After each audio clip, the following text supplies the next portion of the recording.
Olá, boa tarde, companheiros da Causa Operária TV. Estamos começando aqui mais um programa Conexão América Latina, nessa terça-feira. Programa que ocorre todas as terças às 14h, ao vivo aqui no nosso canal. Eu já queria convidar todo mundo que está com a gente a curtir o vídeo do nosso programa, a também comentar aqui no nosso chat e compartilhar nas redes sociais, no Twitter, no Facebook, no Instagram, no Telegram, no WhatsApp, por e-mail, e nos grupos, nas páginas, mensagens diretas aí para os seus amigos para conhecerem aí a Causa Operária TV e o nosso programa Conexão América Latina, que também faz parte do projeto aí do canal Internacionalismo, que é o canal de política internacional da Causa Operária TV.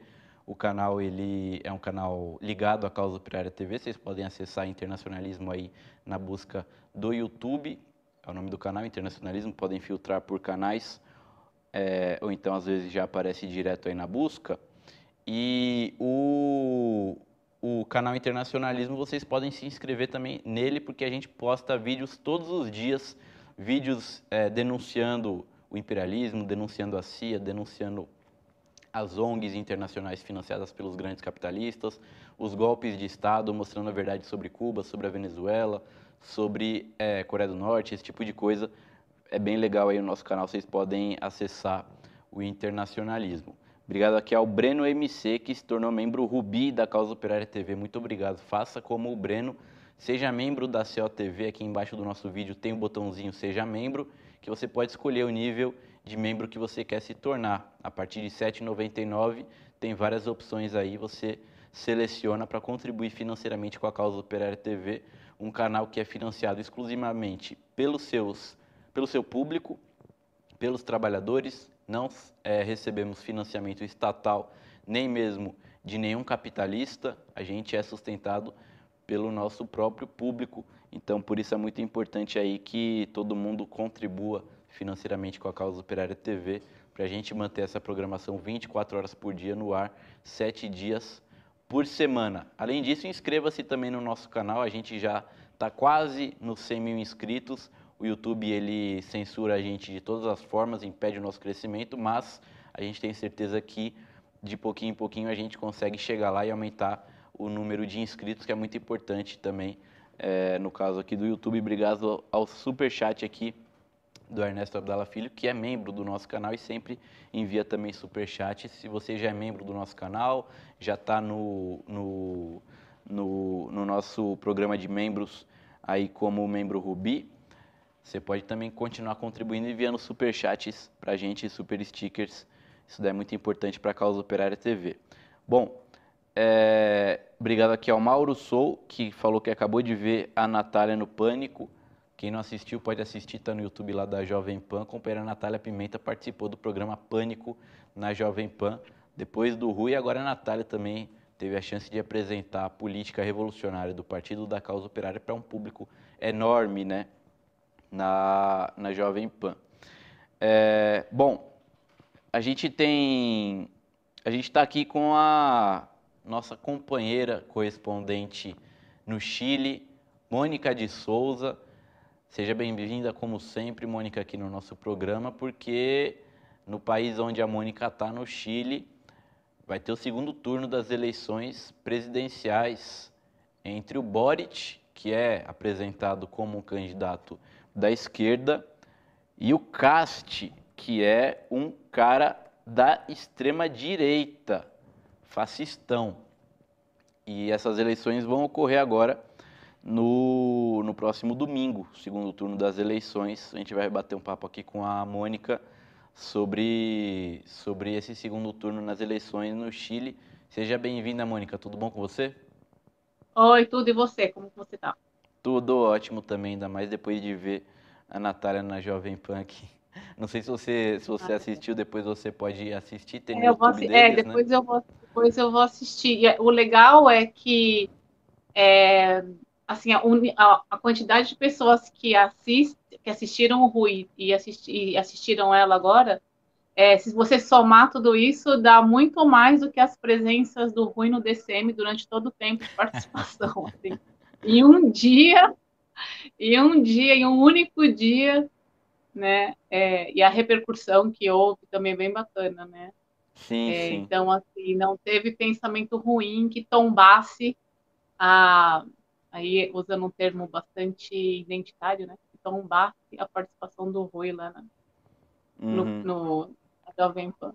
E é interessante, né, porque uma parcela aí da direita, da extrema-direita, né, como por exemplo a Jovem Pan, os caras da Público, né, o pessoal odeia a questão do identitarismo, né, e confunde a esquerda com a questão identitária. Pelo fato de a esquerda brasileira ser praticamente toda ela identitária, leva a que muita gente repudie isso daí e que acabe indo para a direita. Às vezes tem muita gente que acha que é de direita porque não concorda com o identitarismo, né? Acha que a esquerda é aquilo, é o identitarismo. Aí vê o PCO, que não é identitário, e já começa a pensar, poxa, será que eu sou mesmo de direita? Porque esse partido aqui não é identitário e fala que é de esquerda, e eu concordo com as coisas que ele fala, né? Só que não é só no Brasil que tem isso. No Chile, por exemplo, a gente está vendo isso daí também, né? Uma esquerda, assim, puramente identitária, se apresentando como se fosse a solução para o país, uma vez que no segundo turno a gente tem a extrema-direita fascista do Cast, e aí o mal menor seria o Boric, né, que é um cara totalmente fabricado. A gente vai publicar, inclusive, no blog Internacionalismo, no portal Internacionalismo, dentro do Diário Causa Operária, uma reportagem que demonstra as ligações do Boric com o imperialismo norte-americano, né? O imperialismo, ele tem financiado essas ONGs identitárias e tudo mais, justamente para inculcar na cabeça da esquerda que esse daí é o caminho. Não só a esquerda brasileira, mas a esquerda em vários países, na América Latina, no Chile, segue essa política, que é uma política teleguiada pelo imperialismo. A gente já vinha conversando, né, Mônica, nos programas anteriores que você participou, sobre essa frente ampla de esquerda, apoiando o Boric, como se fosse uma grande, como se, caso eles vencerem, fosse uma grande vitória para a população, para os trabalhadores. Mas, na verdade, o que a gente está vendo no Chile são duas alternativas da burguesia. Uma fascista e a outra identitária pseudo-esquerdista, que na verdade, né, entrando no governo não vai fazer nenhuma mudança. Como a gente já vinha analisando com a própria Constituinte chilena, né? Tem alguma novidade nesse sentido aí das discussões políticas aí, novas proposições do Boric, do Castro no Chile, indo para esse segundo turno, Mônica? Então, desde a última vez que nós conversamos, né, que foi logo depois da primeira ronda, né, do primeiro turno, eu achei eu achei que o Boric não fosse passar ou então ficar com porcentagem bastante igual ao do Cast.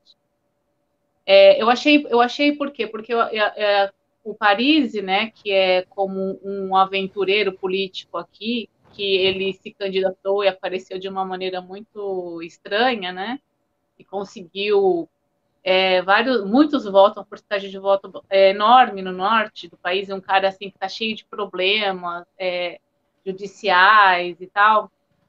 E mesmo assim ele conseguiu. E eu pensei, né, que esses votos dele fossem passar para o Cast, até porque a maioria das pessoas que votaram no Paris disseram que votaram no Paris porque receberam as mensagens via WhatsApp, etc. Né? Não eram pessoas assim, que são engajadas, nem para um lado nem para o outro, né? Aquele pessoal assim que não se identifica muito, ou seja, que não participa muito da questão política.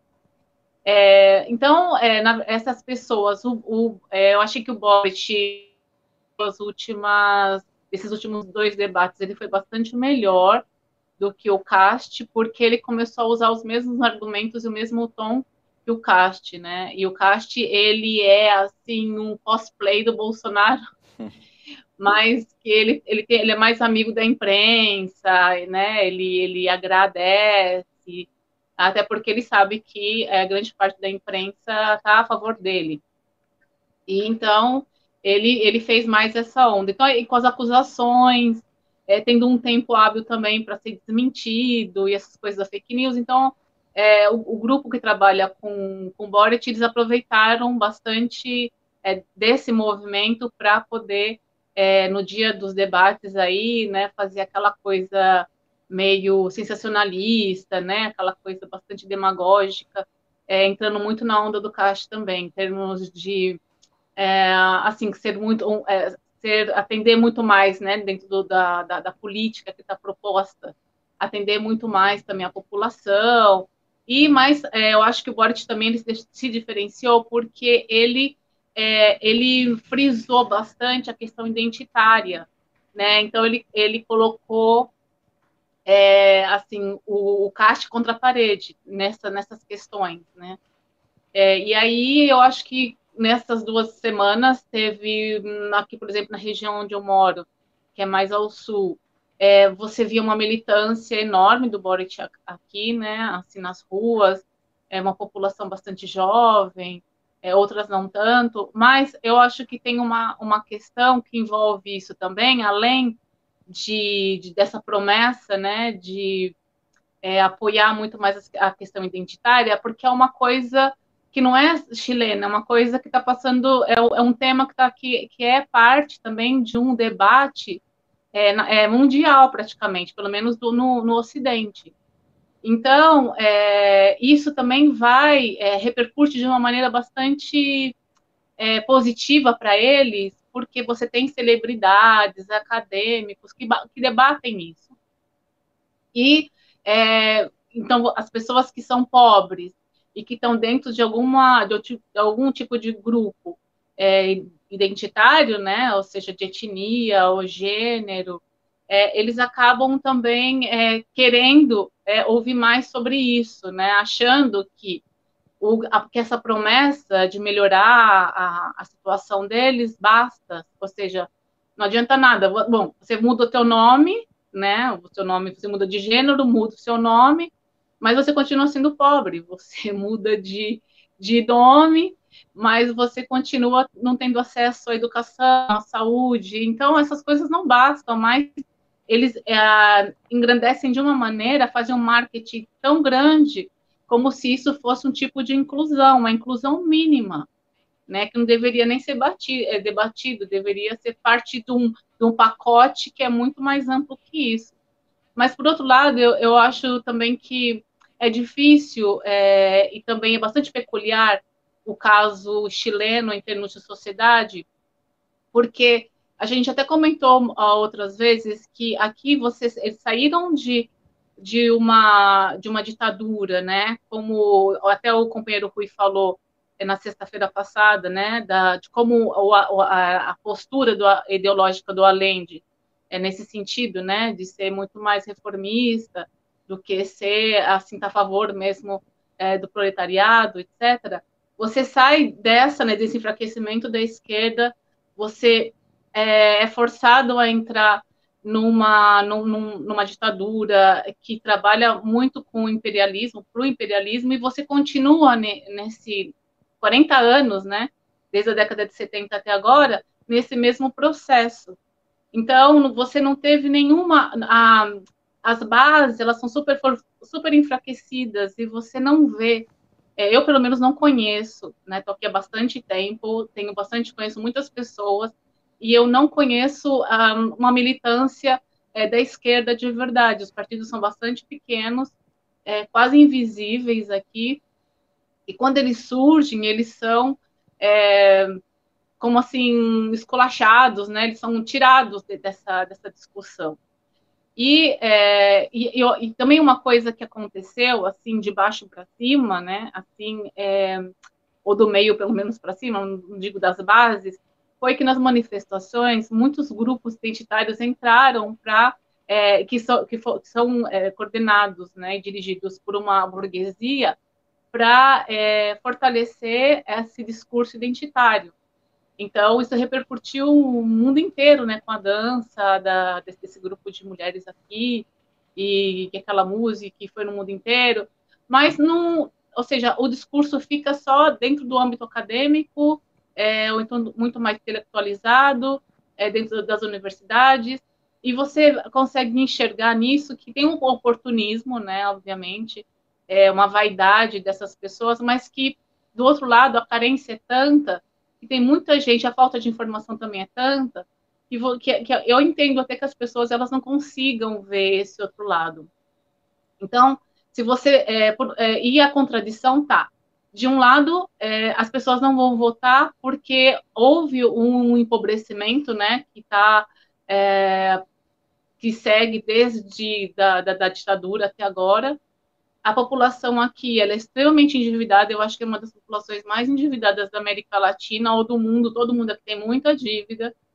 A questão do consumo aqui ele é fortíssimo, e a questão que foi imposta também, de certa forma, de uma maneira extremamente oportunista também, mais uma vez, usando a palavra, pelos partidos de esquerda, né?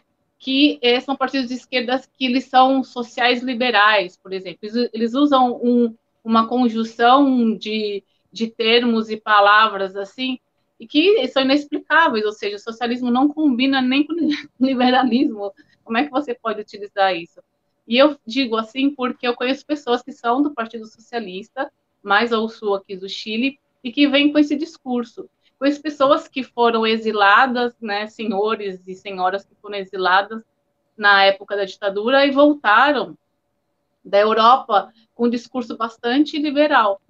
E pensando nessas possibilidades, são pessoas que são de pequenos movimentos sociais, mas que são pessoas que têm esse discurso, né, que trabalham com empresas e que não acham errado trabalhar com esse setor privado, recebendo dinheiro de fora, sendo que como é que você vai receber dinheiro de uma pessoa achando desse nível, né, com essa mentalidade super imperialista e neoliberal, achando que eles vão te dar de maneira sem nada em troca? É impossível, não é ingênuo, porque essas pessoas não são ingênuas. Quem está na cabeça da discussão, né, no centro da discussão, eles sabem que eles estão também sendo evidenciados e que vão ganhar alguma coisa com isso. E é isso que eles querem. E, por outro lado, também, eu acho os setores de educação, eles também têm uma culpa porque, em termos pedagógicos, também a discussão marxista ela não vem à tona. E aí cria uma confusão. E cria uma confusão até de pessoas que são da esquerda, mas elas não sabem o que é ser de esquerda. Elas acham que ser de esquerda é você conseguir pequenos benefícios, beneficiar as pessoas, assim, incluir as pessoas, mas em algumas categorias, em algum tipo, vamos incluir vamos incluir um pouco mais da educação, aí gera cotas. Vamos incluir essas pessoas no trabalho, os deficientes físicos. Mas não é só isso. A maioria dos deficientes físicos que necessitam trabalho são pessoas que são parte de uma família muito pobre, então não é incluir eles só, é incluir a família inteira, né, dentro dos programas sociais. Então, essa questão, quando você discute, por exemplo, no meio acadêmico, né, eu acho que a metodologia também ela é complicada, porque tem esse mal-entendido, né, e essas pessoas de esquerda, elas não apoiam Cuba, elas não apoiam a Venezuela, elas não apoiam o Iraque, elas não apoiam o Afeganistão, né? Elas apoiam os Estados Unidos, elas acham que os Estados Unidos é uma democracia. Então, essa bagunça que gera na cabeça das pessoas, elas têm um porquê, eu acho, e não é uma coisa super maliciosa, ela não está por acaso, né? Ela não está essa esquerda que se diz esquerda, essa esquerda que ela é a favor de você compartilhar, né, o teu país ou aceitar a intransigência imperialista, ela também é perigosa, ela é super perigosa. Então, quando você começa, é como você, não sei, eu acho que a coisa pedagógica, a metodologia seria você escrever a quatro mãos, sabe? Mais ou menos assim. É como quando você ensina uma criança ela a desenhar, ou então a escrever, que você pega na mão para poder fazer as letrinhas, eu acho que tem que ser mais ou menos assim, tem que ser uma coisa com muita paciência, com muita tolerância também, né, com o tempo, para poder explicar para essas pessoas a diferença entre uma coisa e outra, e mostrando, né, e colocando, trazendo esse indivíduo para dentro da sociedade, né? Quando você está dentro da faculdade e você é um docente, você não pode só dar exemplo, você tem que colocar o aluno, né, o estudante, nessa situação, você tem que mostrar para ele, olha, você está nessa situação, como é que você se sente? Né? Como é que é a tua família? Por que você não tem acesso a essas coisas? Você acha normal? Então você tem que colocar, se você só explica dentro de uma perspectiva pequeno-burguesa, eles olham essas pessoas que eles admiram e eles dizem, ó, oh, é verdade, essa pessoa, ela tá falando, eu vou acreditar nela, mas ele tem que tirar as conclusões dele, né? Porque ele não vive a vida do pequeno burguês, ele é uma pessoa pobre. Então, aqui no Chile, eu acho que tem essa questão, né, de ser um país bastante conservador, muito conservador, né, e que está muito dividido nessa situação. Eles são, assim, por exemplo, né, só para dar um exemplo, porque eu acho que a gente não deve generalizar, assim, também, né. Então, por exemplo, aqui é muito difícil você cumprimentar, por exemplo, um funcionário do prédio que você vive, ou então dar um chocolate para ele, sei lá, de presentinho de final de ano, mas assim, não só isso, não é só dar o presente, é você conversar com ele, é você parar e você ouvir. As pessoas aqui, elas tratam as pessoas que são classe, que têm uma classe ou um trabalho abaixo do dela, de uma maneira bastante hostilizada, né? E é super evidente, assim, é tão horrível quando você cumprimenta uma pessoa que trabalha, um funcionário da escola, que você trabalha na universidade, ele fica assim agradecido, né, de você ter falado com ele. É nesse sentido, sabe? E quando vê que é verdadeiro, você fala, ué, por que, que essa pessoa ficou tão feliz? É por isso, porque aqui a divisão social ela é muito marcante, ela é muito marcante. Então, por exemplo, é muito difícil uma pessoa que ela mora num bairro bom, ela andar de metrô, ela vai fazer de tudo para ter um carro, né? Ou então ela vai imitar, vai colocar na bicicletinha dela um cestinho com uma baguete, flores, né? Sabe, assim, é muito. Infelizmente é assim. Então, eu entendo que tem esse empobrecimento, né? Essa falta de educação nesse sentido, né? E a faculdade ela trabalha contra isso, né? Então, os debates que tem dentro das universidades em termos de política, por exemplo, entre esquerda, o que é esquerda, ele é muito fraco, sabe? Assim, os argumentos, né? E as pessoas, quando elas vão para um debate, eu já fui em vários aqui, com pessoas de esquerda, autoridades, etc., e você vê o discurso, você desanima, porque você não se encontra dentro dessa, sabe, dessa mesma ideologia. Você fala, meu, essa pessoa ela não está trabalhando para mim, né? É impossível, eu não vou chegar, porque a realidade dela é outra. A realidade dela é outra.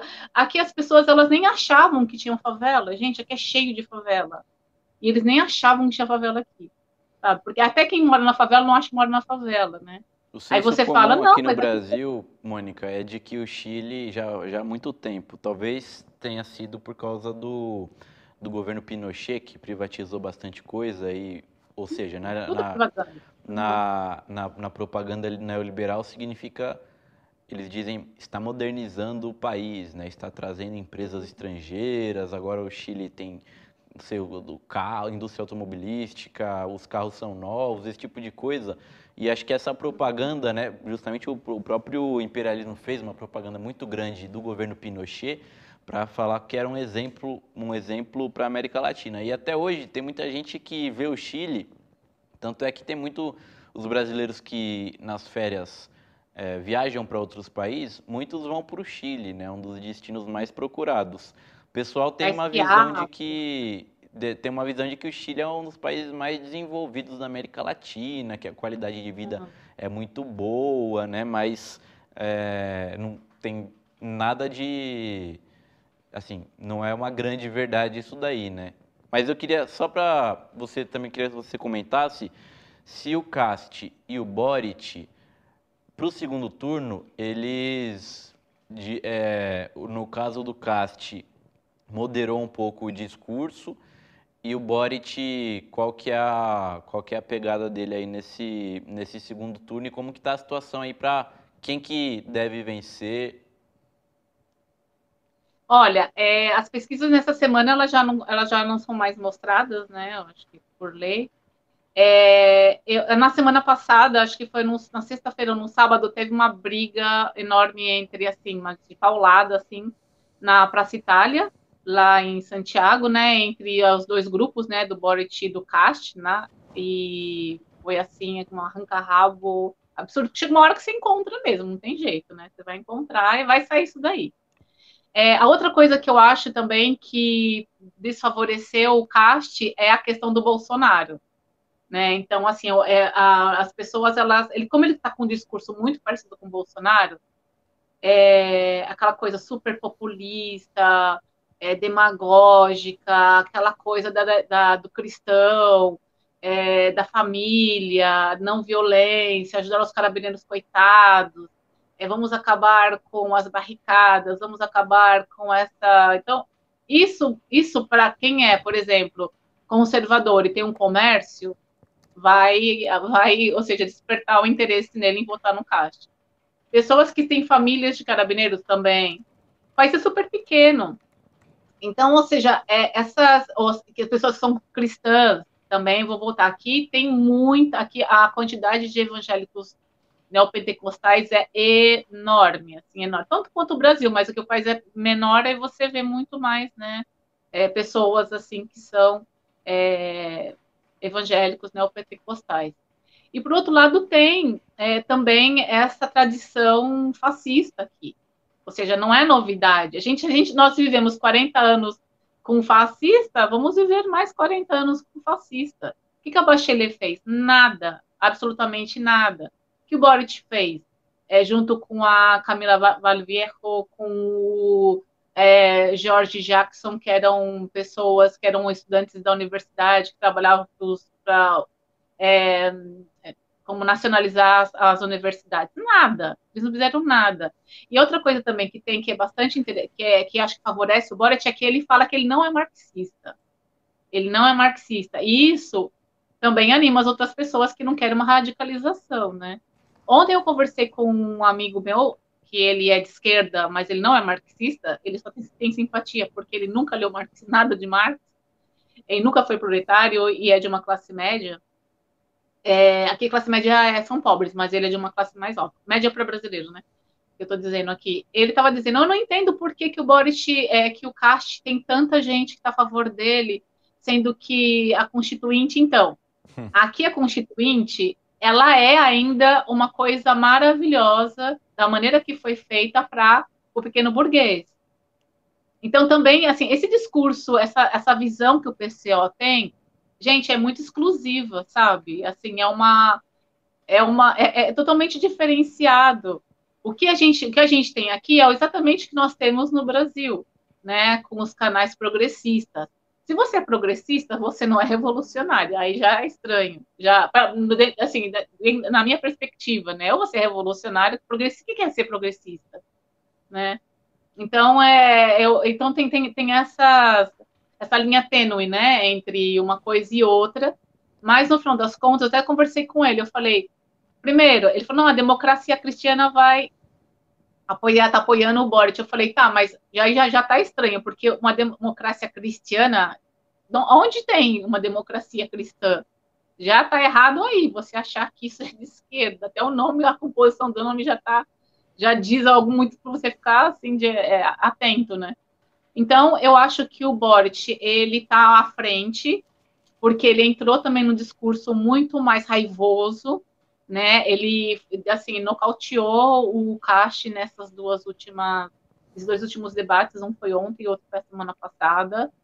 E ele está assim como conseguindo utilizar tudo que o Cast fala, e ele usa as mesmas coisas, mas ele fala de uma maneira muito mais amável, digamos assim, né? Muito menos raivoso.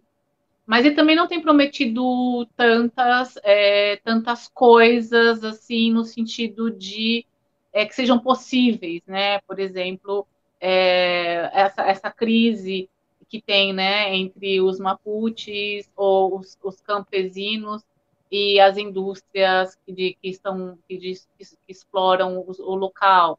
né? Ele também não fala, por exemplo, ele não tocou no assunto também de como vai fazer para poder ajudar essas 450 pessoas que foram mutiladas. O Rui falou que foram 100, né? Que na verdade são 450 ou 500 pessoas que perderam um dos olhos, né? Então ele não tocou nesse assunto, que eu achei gravíssimo, gravíssimo. Bom, enfim, ele usa o mesmo discurso de sempre, né? Que a gente está acostumado a ver também aí com o Boulos ou com o PSDB. E não cria vínculos e se distancia bastante da esquerda marxista, né, revolucionária, assim, ele acho que inclusive deve repudiar, não sei, mas eu acho que sim.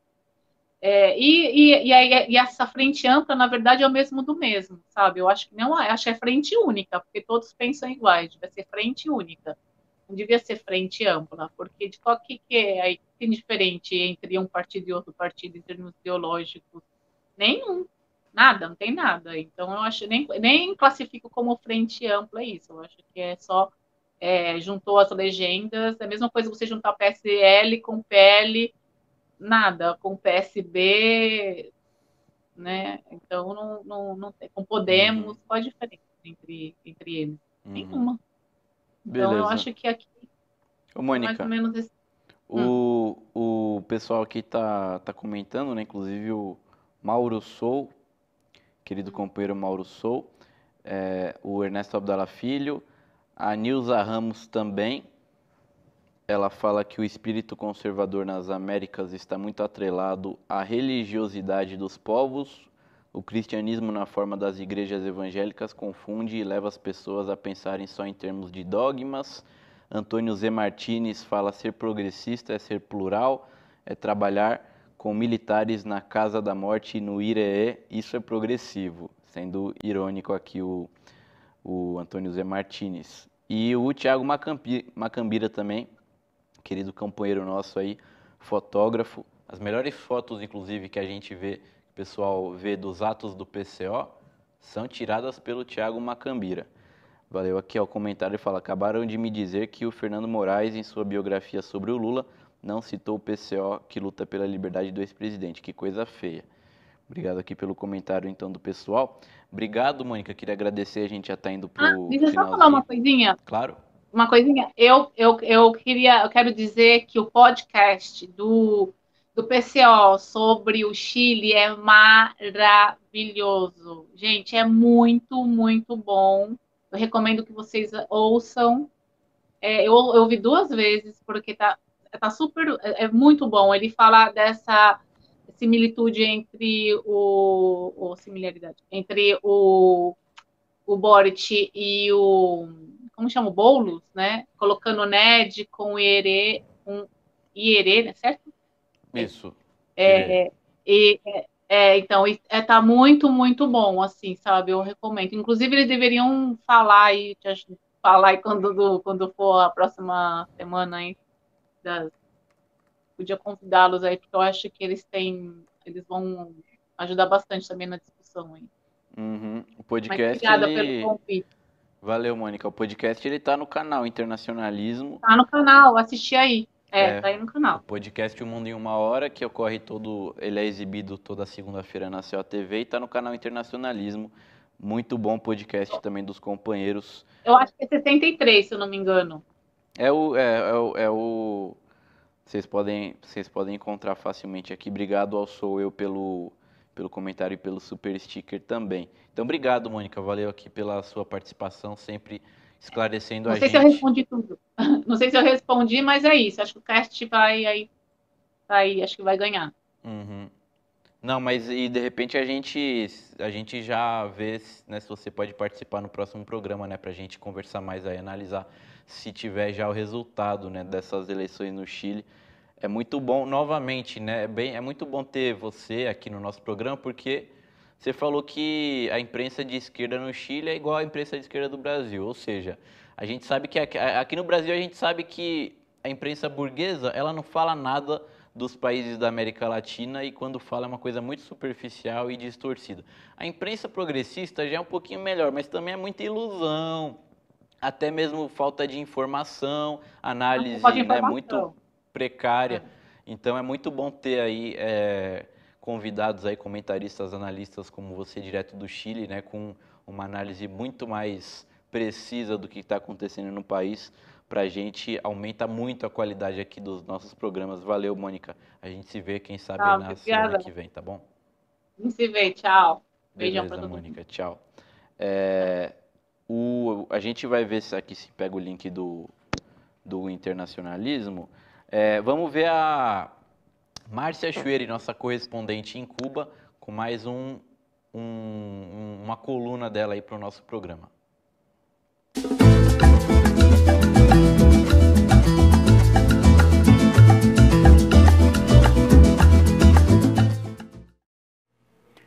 Olá, hoje é 14 de dezembro de 2021. Fala Márcia Chueri, direto de Cuba.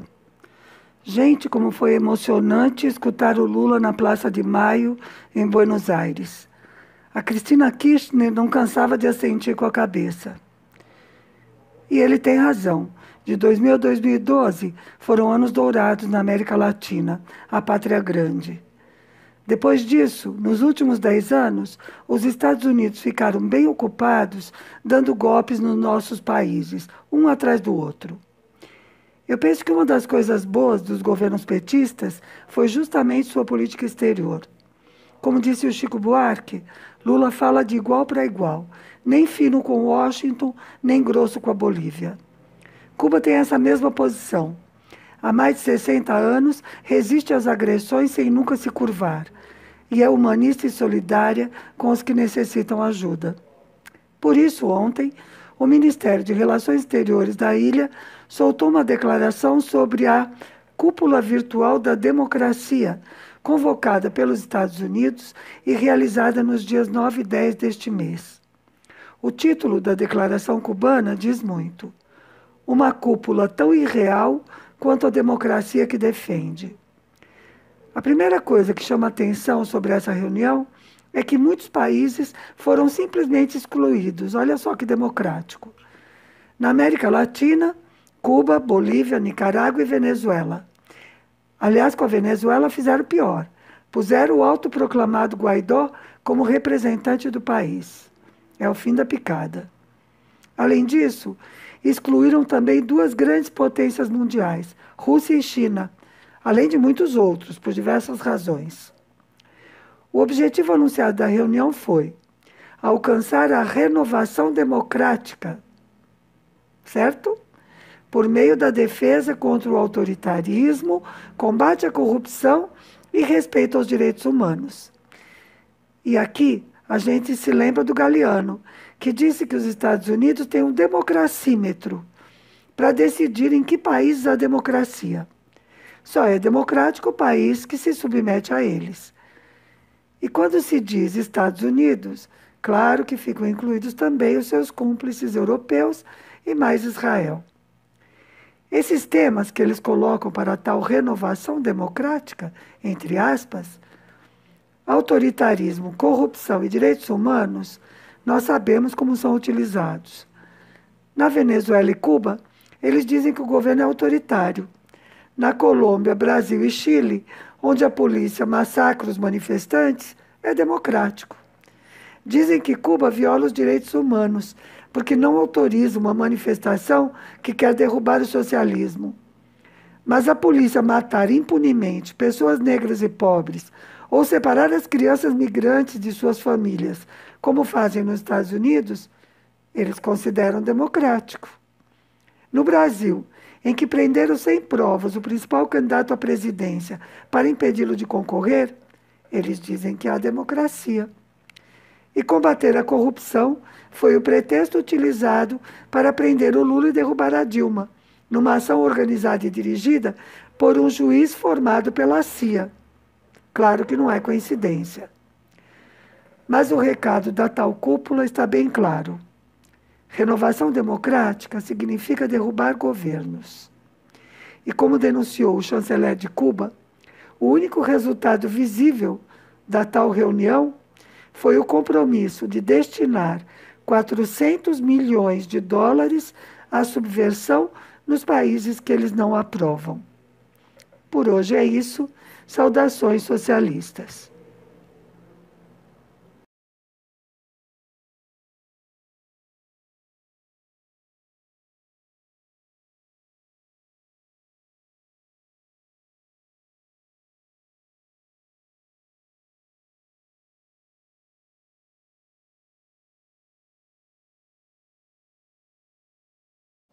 Valeu, Márcia. Vamos encerrar o nosso programa com uma reportagem aí do Brasil de Fato sobre a vitória da Xiomara Castro em Honduras. Pela primeira vez na história, Honduras terá uma presidenta mulher. Com 98% da apuração concluída, Xiomara Castro foi eleita com a maior votação da história democrática do país, cerca de 1.700.000 votos. Após 12 anos, Xiomara derrota os partidos tradicionais que se instalaram depois do golpe de Estado de 2009 contra seu esposo, o ex-presidente Manuel Zelaya. Que en primer lugar representa los resultados de un acumulado de lucha social y popular muy largo que va más allá de una mera gestión partidaria. La ciudadanía hondureña salió de una manera histórica increíble a protestar contra el golpe, a querer revertir el golpe. En los últimos años, entonces yo creo que la gente esperó el momento adecuado, lo que podríamos llamar una especie de rebelião nas urnas. O Partido Liberdade e Refundação também obteve a maior bancada do Congresso, com 60 do total de 128 deputados. Que soñamos y creemos y necesitamos y nos urge, ¿verdad? Una Honduras pues eso, más apegada a los derechos y más apegada a las reivindicaciones populares. Esto representa además una especie de dos tipos de rupturas, ¿no? La ruptura en contra del bipartidismo tradicional.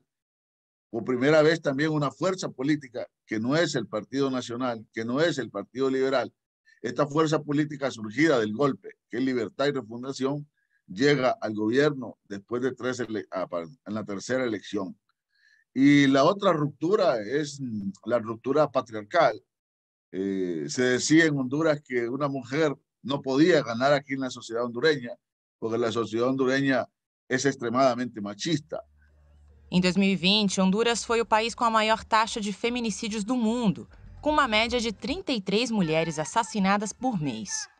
Xiomara Castro defende a ampliação do direito das mulheres e bandeiras feministas como a despenalização do aborto e a paridade salarial. Segundo a CEPAL, a Comissão Econômica para a América Latina e o Caribe, 43% das mulheres hondurenhas não possuem renda própria. Castro também apresentou um programa com 30 ações para os primeiros 100 dias de governo, que inclui medidas como a reversão das privatizações de empresas estatais, a criação de uma renda básica universal e a convocatória de uma consulta popular para estabelecer uma Assembleia Nacional Constituinte. No se van a dar más concesiones a los ríos, concesiones para minas a cielo abierto y que se van incluso, ¿verdad?, a retractar concesiones que ya han sido otorgadas y que son lesivas a los derechos de las comunidades. Eso es muy importante porque la mayoría de los conflictos territoriales que padecemos las organizaciones de base en Honduras tienen que ver con estos temas, con el tema hidroeléctrico, con el tema minero, con temas que tienen que ver con el tema territorial. Y si perdemos la claridad de que somos nosotros, las organizaciones, las personas que hemos sufrido estos malestares, que tenemos que comenzar o retomar los diálogos refundacionales, los diálogos por la transformación estructural de Honduras, pues no va a haber ningún cambio sustancial o significativo.